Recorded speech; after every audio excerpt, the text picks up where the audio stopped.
नमस्कार, स्वागत है आपका 18 नाउ स्वदेश की इस खास पेशकश में। आपके साथ मैं हूं मानसी दवे। पूरे देश में आज़ादी के अमृत महोत्सव का जश्न है और हो भी क्यों ना, पिछले 75 वर्षों में भारत ने हर क्षेत्र में अपना परचम लहराया है। बात चाहे कारोबार की हो, इकोनॉमी की हो, साइंस या फिर टेक्नोलॉजी की हो, या फिर शिक्षा, खेल और संस्कृति की हो, देश ने हर क्षेत्र में अपना झंडा गाड़ा है। अमृत महोत्सव के मौके पर हम आपके लिए एक खास शो लेकर आए हैं जो निश्चित ही आपको फाइनेंशियल आज़ादी की ओर बढ़ाएगा। हम आज आपके लिए लेकर आ रहे हैं ऐसे शेयर्स जो हैं तो दमदार, लेकिन तगड़े डिस्काउंट पर आपको मिल रहे हैं। तो शुरू करते हैं आज की हमारी ये खास पेशकश।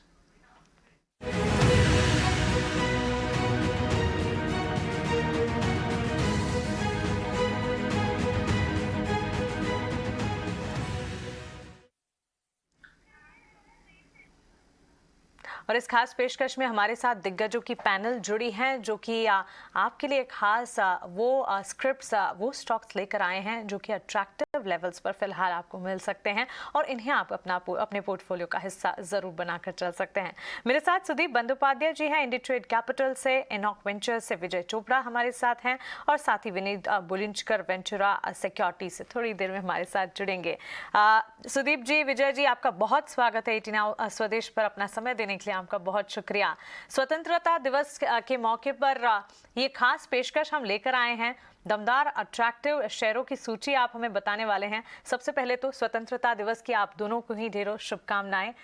काफी हर्षोल्लास का माहौल हो जाता है। एक लंबा वीकेंड एक्सपेक्ट कर रहे हैं हम, लेकिन उससे ठीक पहले यहाँ पर आप देखिए कितनी हद तक बाजार भी इसे चेयर कर रहा है। इस पूरे हफ्ते भी अगर हम देखें, एक्शन काफी हद तक देखने को मिला। सुदीप जी, शुरुआत आपसे करना चाहेंगे। बताएं इस वक्त किस तरह की फीलिंग है आपके अंदर, क्योंकि भारत 75 साल, बेमिसाल 75 साल स्वतंत्रता के मना रहा है।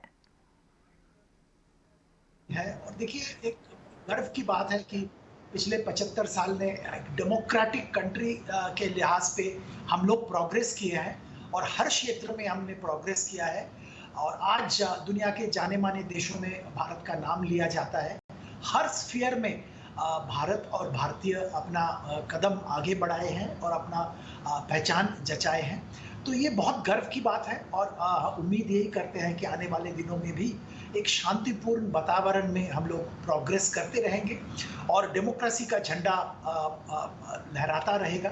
ये बहुत बड़ी बात है आज के दिन में, जो इंडिपेंडेंस हम लोगों को मिला है, जो हर क्षेत्र में जो एक स्वाधीन हम लोग अनुभव करते हैं, जो कि बहुत सारे ऐसे देश हैं जिन्होंने प्रोग्रेस किया है पर सही मायने में उनके नागरिकों को इंडिपेंडेंस नहीं मिला है, पर हम लोगों को इंडिपेंडेंस सही मायने में मिला है। सही तरह से हम लोग स्वाधीन हैं और अपना व्यू जचाने का, अपना मर्जी की काम करने का, राइट टू एजुकेशन बोलिए, राइट टू एम्प्लॉयमेंट बोलिए, सारे जो हमारे कॉन्स्टिट्यूशन में इंश्राइंड है, ये सारे बहुत महत्वपूर्ण है। आने वाले दिनों में भी उम्मीद करेंगे ये बरकरार रहेगा और भी प्रोग्रेस हम लोग करेंगे, keeping the democratic traditions of India in mind. बिल्कुल, तो सारे जहां से अच्छा हिंदुस्तान हमारा। विजय जी, आपका भी स्वागत है। बताएं इस वक्त क्या महसूस कर रहे हैं आप? देखिए, ये एक अमृत महोत्सव जो प्रधानमंत्री ने शब्द दिया, मुझे लगता है बहुत ही एप्ट है। और ख़ास करके मैं बाज़ारों से रिलेटेड बात करना चाहूँगा। मुझे लगता है कि आगे आने वाले 25-30 साल में भी हम लोग एक अच्छा बुल रन देखेंगे और चाहे दुनिया में कुछ भी हो रहा हो, मगर मुझे लगता है कि जो पावर शिफ्ट है ट्रेड का, वो ईस्टर्न कंट्रीज़ की तरफ होगा। उसमें संभावना ये है कि चाइना और इंडिया काफ़ी बड़े इसमें कंट्रीब्यूटर्स होंगे ग्लोबल इकोनॉमी में। आज मैं किसी को सुबह सुन रहा था कि भारत जो है वो एक डब्बा नहीं रहा, अब इंजन बन गया, ग्रोथ ड्राइवर बन चुका है। और जिस तरीके से भारतीय मूल की कंपनियां ग्लोबल हो रही हैं, और हमने देखा चाहे वो टेक्नोलॉजी स्पेस में हो, चाहे वो मैन्युफैक्चरिंग में हो, चाहे वो ऑटो में हो, टाटा जैसे टाटा समूह की बहुत सारी कंपनियां हैं, महिंद्रा समूह की कंपनियां हैं, अब तो अदानी ग्रुप की कंपनीज भी हैं। अभी हाइफा में उन्होंने एक पोर्ट लिया। तो मुझे लगता है कि भारतीय मूल की जो कंपनीज हैं वो ग्लोबल कंपनीज बन जाएंगी।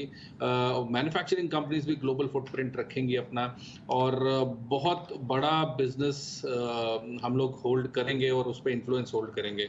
अगर आप अमेरिका में भी देखें तो बहुत सारे भारतीय हैं हैं जो कि फैंग कंपनीज को हेड करते हैं या बहुत बड़ी एफएमसीजी कंपनीज हैं उनको हेड करते हैं, ग्लोबल कंपनीज को। तो भारतीयों की जो छाप है वो हर जगह है और मेरा ये मानना है ये बहुत हर्षोल्लास का समय है। 75 साल भारत पूरा कर रहा है आज़ादी के, कि आने वाले समय में जो भारतीय जनता है जो पहले एजुकेशन की वजह से या गरीबी की वजह से पिछड़ी पड़ी थी, मुझे लगता है कि इन 2 एरियाज में हम बहुत अपना इम्प्रूवमेंट देखेंगे। पर कैपिटा इनकम बढ़ेगी, सब लोगों को रोजगार मिलेगा, एजुकेशन होगी, और जब एजुकेशन होगी तो भारतीय मूल के लोग दुनिया भर में अपना एक बार फिर से परचम लहराएंगे। तो आगे आने वाले 25 साल बाजारों के लिए भी मुझे बहुत एक्साइटिंग लगते हैं और मेरा ये मानना है कि निफ्टी भी 50,000 जा सकती है। और इसी सिलसिले में हम लोग आज कुछ स्टॉक्स भी डिस्कस करेंगे जो मुझे लगता है कि काफ़ी अच्छा मुनाफा भी दे सकते हैं। और फिर से मैं कहना चाहूँगा भारतीय मूल की बहुत अच्छी कंपनीज हैं जो कि ग्लोबली आने वाले जो दो तीन दशक हैं उसमें बहुत अच्छा ग्लोबल फुटप्रिंट छोड़ेंगी और बहुत बड़ा बिजनेस करेंगी। आज़ादी का अमृत महोत्सव 75 साल आज़ादी के हम मना रहे हो, ऐसे में हमारे साथ जो दिग्गज जुड़े हैं वो भी अपने सुविचार हमारे साथ बताते हुए। चलिए तो फिर शुरुआत करते हैं वो दमदार स्टॉक्स की जिसका हम जिक्र कर रहे हैं। शुरुआत सुदीप आपसे करना चाहेंगे, बताइए कौन सा पहला शेयर है जो कि इस कैटेगरी में आप हमारे साथ शेयर करना चाहते हैं? रैशनल क्या है, क्या ग्रोथ ट्रैजेक्टरी आपको दिखती है और क्या रीजंस हैं आपका इस शेयर को चुनने के पीछे? पहला स्टॉक आपकी तरफ से। जी, पहला शेयर जिसका मैं जिक्र करना चाहूँगा वो है अपने क्षेत्र में दिग्गज इंडिया का शान बैंकिंग क्षेत्र का स्टेट बैंक ऑफ इंडिया। ऐसे बहुत कम दाम में मिल रहा है ये तो नहीं कह सकते, पर हम लोगों का मानना यह है कि करंट लेवल से भी बहुत ऊपर जाने की क्षमता रखता है और पोटेंशियल है। परफॉर्मेंस बेहतरीन रहा है पिछले कुछ क्वार्टर्स में। इस क्वार्टर में कुछ दबा हुआ सा परफॉर्मेंस आया, वो मार्क टू मार्केट के कारण। वो एक अकाउंटिंग ट्रीटमेंट है जिसके कारण मार्क डाउन करना पड़ता है इन्वेस्टमेंट्स को, तो इस पर ज़्यादा ध्यान देने की ज़रूरत नहीं है और ये एक अच्छा अपॉर्चुनिटी है करंट लेवल पे एसबीआई खरीदने का। 625 रुपये का टारगेट हम लोग देख रहे हैं 1 साल के लिए। और देखिए सबसे खास बात यह है कि तगड़ा लोन ग्रोथ हो रहा है और सारे पीएसयू बैंक्स के कंपैरिजन में इनका एसेट क्वालिटी भी सिग्निफिकेंटली बेटर है और जो एनसीएलटी प्रोसेस और बाकी भी जो रिकवरी प्रोसेस चल रहा है उसके जरिए अच्छा खासा रिकवरी हो रहा है जिसका भी असर पीएनएल में आएगा, क्योंकि ये जो रिकवरी हो रहा है ये सारे एसेट्स रिटन ऑफ है, तो it will add to the bottom line. दूसरी बात यहाँ पे ये है कि इनका जो कासा वो भी बेहतरीन है और भी इम्प्रूव हो रहा है। एसेट क्वालिटी का तो मैं जिक्र कर चुका हूँ, लोन ग्रोथ बेहतरीन है और जो डिजिटल ऐप इनका योनो है उसके जरिए डिजिटल स्पेस में भी अच्छा कदम रख रहे हैं और बहुत अच्छा प्रदर्शन इस मामले में भी करने की उम्मीद है। जहाँ पे बाकी पीएसयू बैंक थोड़ा पीछे है, एसबीआई बहुत आगे बढ़ गया है और इनके जो सब्सिडियरीज है वो भी बहुत अच्छा प्रदर्शन कर रहे हैं। जो आप एसेट मैनेजमेंट की बात करिए, life insurance, general insurance, card, ये सारे जो सब्सिडियरीज हैं बेहतरीन परफॉर्मेंस है और ये स्टेट बैंक स्ट्रेटेजिकली यहाँ पे स्टेक बेच रहे हैं और उसके चलते जो रकम इकट्ठा हो रहा है उससे इनका कैपिटल एडिक्वेसी और भी इम्प्रूव हो रहा है। ओवरऑल हम मानते हैं कि एक री रेटिंग का भी माहौल आ गया है और आने वाले दिनों में और भी अच्छा प्रदर्शन एसबीआई करेगा, यही उम्मीद रखते हैं। बिल्कुल, एसबीआई अच्छा प्रदर्शन कर भी रहा है और आने वाले दिनों में भी बेहद अच्छा प्रदर्शन करने की उम्मीद यहाँ पर हमारे दिग्गज की तरफ से आती है। और रहो भी क्यों ना, लगातार हम बैंकिंग क्षेत्र से जुड़ी जो भी बारीकियां हैं आप तक पहुंचा रहे हैं, आपको बता रहे हैं कि बैंकिंग स्पेस किस तरह से पॉजिटिविटी की तरफ लगातार बढ़ता हुआ दिख रहा है। और ऐसे में एसबीआई जैसा स्टॉक आउट परफॉर्म ही कर रहा है लगातार। एसबीआई के मैनेजमेंट से भी हमने इसी कड़ी में बात की थी, आज़ादी के अमृत महोत्सव की कड़ी में कई सारी कंपनी के मैनेजमेंट हम लगातार बातचीत भी करते हैं उनसे, उनके ग्रोथ प्लान्स क्या हैं, कारोबार विस्तार को लेकर वो क्या सोचते हैं, ये भी लगातार उनसे डिस्कस करते हैं। और जब उनसे बातचीत की दिनेश खारा जी से, उन्होंने यही कहा था कि आगे भी बैंक के लिए जितने भी फ्यूचर प्लान्स हैं वो काफ़ी ज़्यादा एक्टिव है और उन्हें काफ़ी ज़्यादा भरोसा है बैंकिंग की ग्रोथ साइकिल को लेकर। पर्टिकुलरली अगर देखें, बैंक जो है अपने सेक्टर की जानी मानी बैंक है और एसबीआई की ग्रोथ परफॉर्मेंस को हम सब जानते ही हैं और लगातार हमारे एक्सपर्ट्स के रडार पर। चलिए दूसरे स्टॉक की तरफ बढ़ते हैं। विजय, आप बताएं आपकी तरफ से पहला शेयर क्या होगा?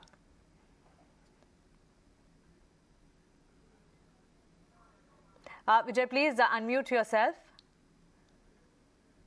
सॉरी, मेरा जो पहला चॉइस है स्टॉक का वो है टाटा मोटर्स। मैंने पहले भी मेंशन किया अभी इनिशियली कि ऐसी भारत की बहुत सारी कंपनीज हैं जिन्होंने एक ग्लोबल फुटप्रिंट बनाया है। और जो यूके की शान कही जाती थी, ब्रिटिशर्स की शान कही जाती थी, जैगुआर लैंड रोवर, उसको टाटा मोटर्स ने खरीदा। तो इसके द्वारा इसको एक ग्लोबल फुटप्रिंट मिला। और जिस तरीके से टाटा मोटर्स अपने आप को इवॉल्व कर रहा है, भारत में इन्होंने कई सारे नए मॉडल्स निकाले हैं पिछले 3-4 सालों में, जो लोगों को बहुत समझ में आ रहे हैं, अच्छे लग रहे हैं। अल्ट्रॉस है, हैरियर है, और बहुत सारी गाड़ियां जो पहले नहीं दिखती थी, जहां पे स्टाइलिंग में, फीचर्स में कहीं ना कहीं टाटा मोटर्स पिछड़ा हुआ था। तो अब JLR का जो डिज़ाइन स्ट्रेंथ है, इंजीनियरिंग स्ट्रेंथ है, वो आने के बाद मुझे लगता है कि बहुत अच्छा भारतीय मूल की जो गाड़ियां हैं उनके लिए भी बहुत अच्छा होगा, और ग्लोबल तो काम कर ही रहे हैं। दूसरी बात, अभी भी अगर हम आज बात करते हैं, भारत में सबसे बड़ा जो ईवी का पैसेंजर व्हीकल सेगमेंट में प्लेयर है वो टाटा मोटर्स है। करीब 60 से 70% जो शेयर है वो टाटा मोटर्स का है, और ये शेयर लगातार निरंतर बढ़ता रहेगा। अभी ग्लोबली भी अगर हम बात करें, थोड़ा चाइना में कोविड की वजह से दिक्कतें थी, और जो प्रोलॉन्ग भी हुई चाइना में, और काफ़ी हद तक चाइना बंद था।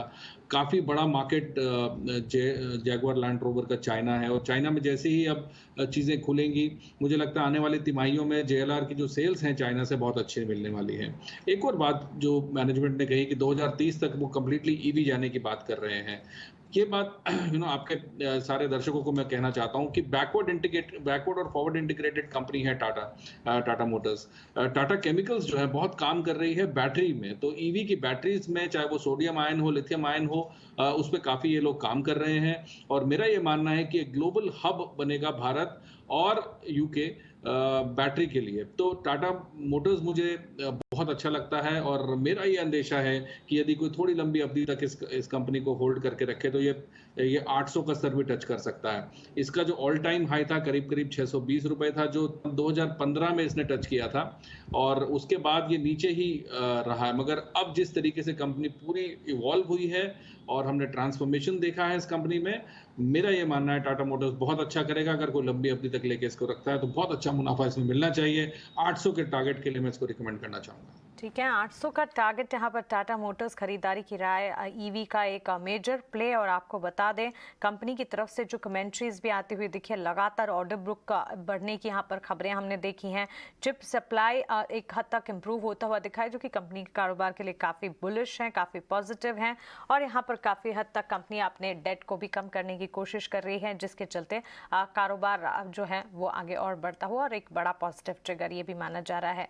क्लियरली टाटा मोटर्स एक अच्छा प्लेयर, और इसे लंबी अवधि का नजरिया बनाकर आप इन स्तरों पर खरीद कर चल सकते हैं, क्योंकि अट्रैक्टिव लेवल्स पर फिलहाल ये आपको मिल रहा है, और आगे अच्छी तेजी के अनुमान है। इन स्तरों पर फिर शायद ना मिले, तो यहाँ पर इस सेल का मौका आप जरूर बिल्कुल ना चूकें। ये राय हमारी तरफ से आपके लिए। हमारे साथ विनीत बुलंजकर भी जुड़ गए हैं। विनीत, आपका भी बहुत स्वागत है।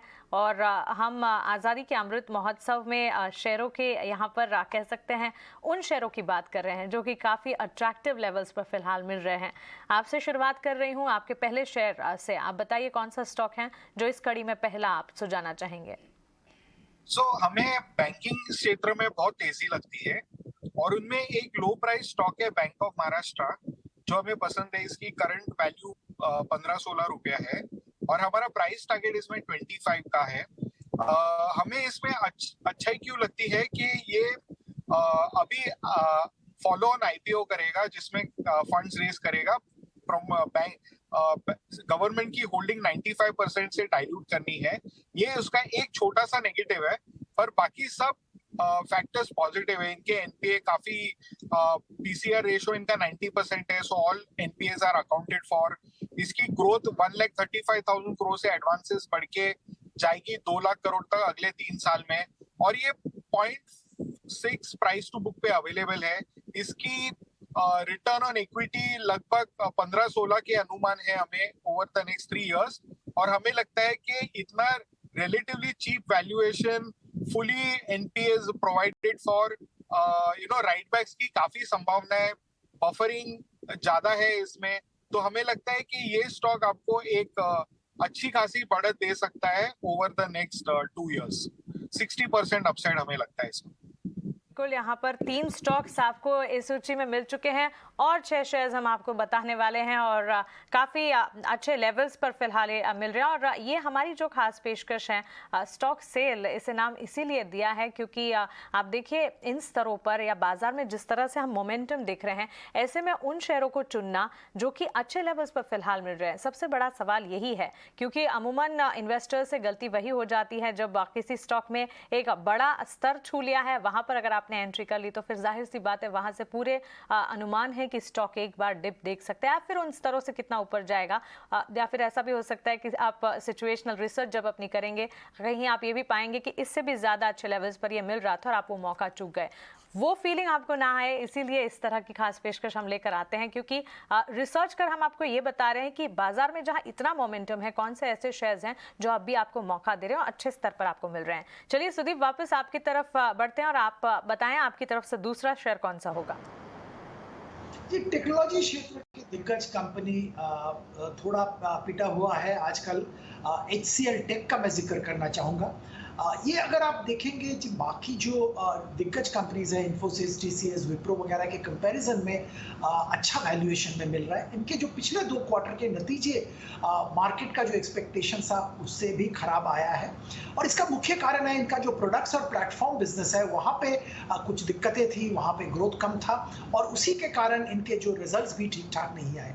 पर खास बात यहाँ पे ये है कि इनका जो बहुत अच्छा रेवेन्यू जनरेट करने वाला, मार्जिन जनरेट करने वाला बिजनेस है, IT एनेबल्ड सर्विसेज, ITES, जो कि करीबन 80% के आसपास ओवरऑल इनका रेवेन्यू शेयर है, वहाँ पे अच्छा खासा ग्रोथ देखने को मिल रहा है। और यहाँ ये जो ITES सेगमेंट है, यहाँ पे वो इंडस्ट्री बीटिंग मार्जिन, इंडस्ट्री से भी बेहतर मार्जिन क्लॉक कर रहे हैं हर क्वार्टर में और उम्मीद ये है कि ये सेगमेंट और भी अच्छा होगा और अच्छा बढ़ रहा है। इनका ऑर्डर बुक तगड़ा है और इनका जियोग्राफिकल स्प्रेड भी बहुत अच्छा है। हम लोगों को लगता है कि यहाँ पे एक री रेटिंग ड्यू है और 1200 रुपए का टारगेट रख के हम लोग यहाँ पे निवेशक को खरीदारी की सलाह दे रहे हैं। IT क्षेत्र में दबाव है और यही अच्छा मौका है कि लॉन्ग टर्म में जो पोर्टफोलियो बिल्ड करना चाहते हैं, अच्छा IT कंपनी अच्छे भाव में खरीद लेगा। IT स्पेस में हम लगातार वॉलेटाइल एक्शंस भी इसलिए देख रहे हैं क्योंकि इन दिनों पिछले कुछ महीनों से ग्लोबल मार्केट्स में भी काफ़ी ज़्यादा उथल पुथल हमने देखी है और IT या कह लीजिए IT फार्मा कुछ ऐसे सेक्टर्स हैं जो ग्लोबल कनेक्ट के साथ भी पूरी तरह से एडेड होते हैं क्योंकि ग्लोबल कंसर्न अगर कहीं भी कुछ होता है, करेंसी में अगर कोई भी फ्लक्चुएशंस आते हैं, सीधे तौर पर IT स्पेस पर इसका एक असर पड़ता दिखता है और इसी के चलते यहाँ पर हम देख रहे हैं वॉलेटिलिटी। लेकिन आपको ये भी याद होगा कई सारे ऐसे वक्त भी आए, इनफैक्ट कल का ट्रेडिंग सेशन याद कीजिए, IT सेक्टर अब धीरे धीरे आउट परफॉर्म करने की कोशिश भी कर रहा है। तो of course IT one such sector है जिस पर काफी ध्यान से आपको वॉच आउट करना चाहिए और उसमें कौन से स्टॉक्स हैं जो कि आपको अच्छे निवेश के मौके देंगे, उसका चुनाव करना काफी ज्यादा एक बड़ा चैलेंज है क्योंकि जिस तरह से बैंकिंग में हम अक्रॉस अच्छी तेजी देख रहे हैं, IT में फिलहाल उस तरह की तेजी जो है वो देखना बाकी है। कुछ स्टॉक्स हैं जो कि काफी अच्छे हैं लेकिन कुछ स्टॉक्स हैं जैसे कि अभी हमारे एक्सपर्ट ने बताया बीटन डाउन है और यहां से अच्छी तेजी के पूरे अनुमान नजर आते हैं। HCL टेक्नोलॉजीज 1200 के टारगेट, 1 साल का नजरिया आपको लगाकर चलना है, अच्छे लेवल्स पर फिलहाल मिल रहा है, इसमें एक बार निवेश का नजरिया बनाकर आप चल सकते हैं। विजय जी बताइए दूसरा कौन सा दमदार स्टॉक होगा जो इस कैटेगरी में आप हमारे साथ शेयर करेंगे? मानसी, ये जो दूसरी कंपनी मैं रिकमेंड करना चाहता हूँ वो भारत सरकार की कंपनी है और बहुत बड़ी माइनिंग कंपनी है। इसका नाम है NMDC का मैं आपके सारे दर्शकों को बताना चाहता हूँ कि सन 2010 में इसका भाव करीब 550-600 चला करता था और आज काफ़ी डिस्काउंट पर अवेलेबल है। अगर इसके कुछ फंडामेंटल्स की मैं बात करूं तो स्टॉक का जो प्राइस टू अर्निंग है करीब 4 का है और रिटर्न ऑन कैपिटल जो है वो 37% का, 37% का, रिटर्न ऑन इक्विटी करीब 29% की है और बहुत ही बेहतरीन कंपनी है। फंडामेंटल्स अच्छे हैं। माइनिंग स्पेस में मुझे लगता है कि आने वाले समय में भी हम बहुत अच्छा बेनिफिट देखेंगे और मुझे लगता है कि जिस तरीके से आयरन ओर प्राइसेस अब थोड़े से बढ़े हैं, मैं बताना चाहता हूँ कल की तारीख में NMDC ने जो आयरन ओर प्राइसेस है वो करीब 4100 रुपए पर टन बढ़ाए हैं। स्टॉक का जो EPS है वो 26 रुपए का है और इसका जो डिविडेंड यील्ड है करीब 13% का है।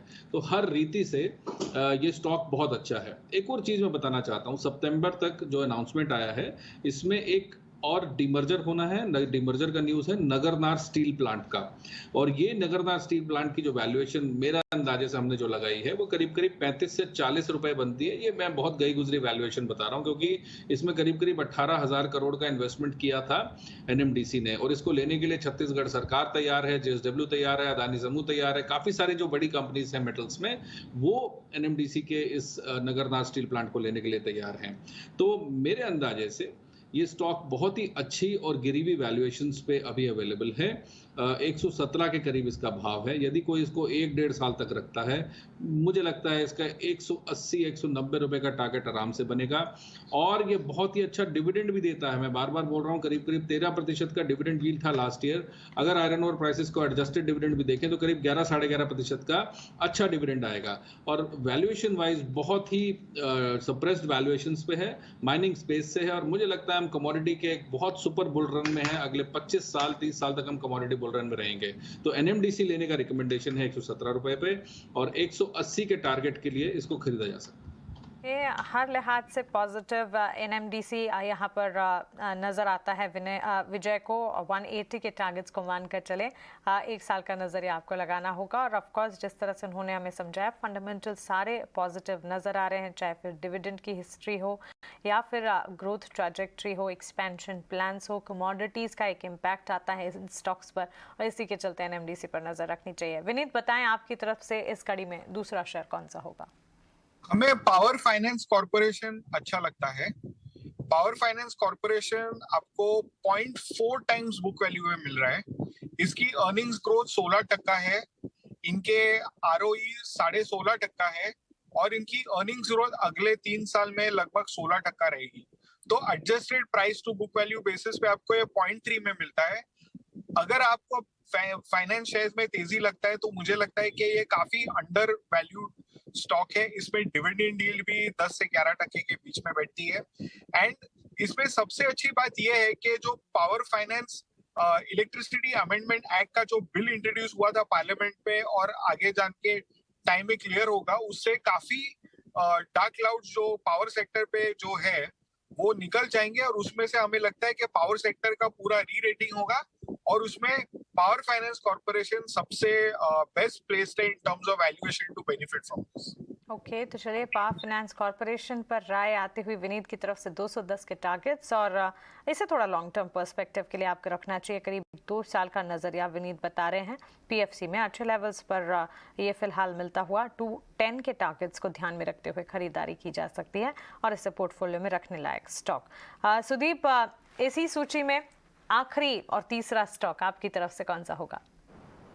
देखिए, फार्मा एक ऐसा सेक्टर है, आपने भी थोड़ी देर पहले जिक्र किया, जो कि दबाव में है, और बहुत सारे फैक्टर्स इस दबाव के पीछे है।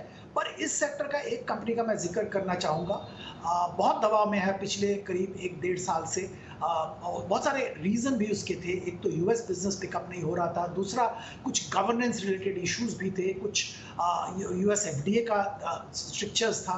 औरोबिंदो फार्मा का मैं बात कर रहा हूँ।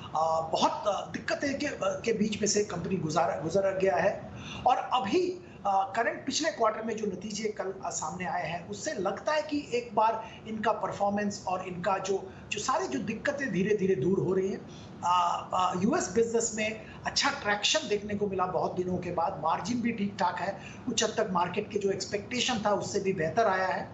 पर यहाँ पे और 2-4 चीज मैं खास बताना चाहूंगा जिससे कि री रेटिंग हो सकता है। एक तो इनका इंजेक्टेबल बिजनेस का सेपरेशन, दूसरी बात है इन्होंने यूएस और यूरोप में बायोसिमिलर का अच्छा ट्रैक्शन इनको मिला है।